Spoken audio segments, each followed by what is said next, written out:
Board exam tip, study smart, not just hard.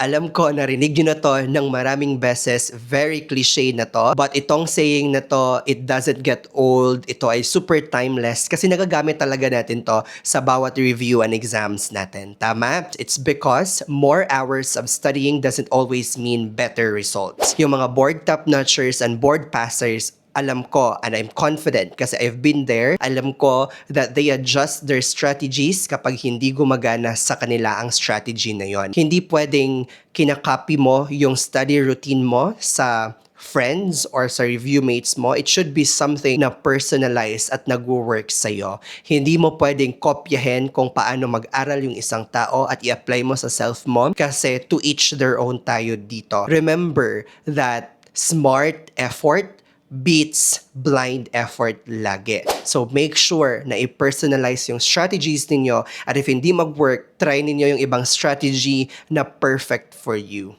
By the way, this is Sir Dodds and I'm a PT lecturer from Manila.